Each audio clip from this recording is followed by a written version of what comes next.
Just తన birthday 2 రోజుల్లో ఉందనగా auspicious festival Holi నాడు గ్లోబల్ స్టార్ రామ్ చరణ్ ఒక బ్లాస్టింగ్ న్యూస్ అభిమానులకు రివీల్ చేశారు. RC-17 ప్రాజెక్ట్ అఫీషియల్గా కన్ఫర్మ్ అయింది. సుకుమార్ దర్శకత్వంలో, మైత్రి మూవీ మేకర్స్ నిర్మాతలుగా, డిఎస్పి సంగీత దర్శకత్వంలో రామ్ చరణ్ నటించబోతున్న చిత్రం RC-17. అయితే RC-17 రంగస్థలంలా రా అండ్ రస్టిక్ స్టోరీ అయితే మాత్రం ఎంత మాత్రం కాదు. ఆ సినిమాకు సీక్వెల్ అంతకంటే కాదు.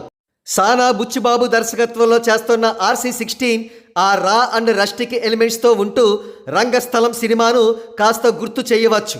మరి RC-17 ప్రాజెక్ట్ యొక్క జోనర్ ఏమిటి? దానికి కూడా రామ్ చరణ్ గారు చిత్ర నిర్మాతలు కలిసి ఒక బలమైన హింట్ ఇచ్చారు.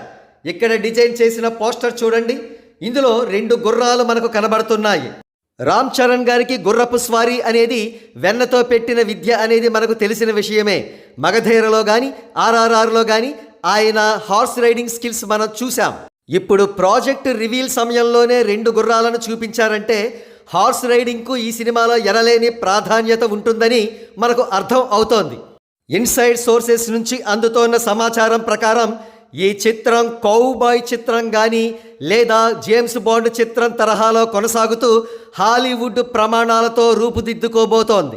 గ్లోబల్ స్టార్ అనే ట్యాగ్కు జస్టిఫికేషన్ ఇచ్చేలా రామ్ చరణ్ గారి RC-17 ప్రాజెక్ట్ రూపుదిద్దుకోబోతోందనడంలో ఎటువంటి సందేహం లేదు.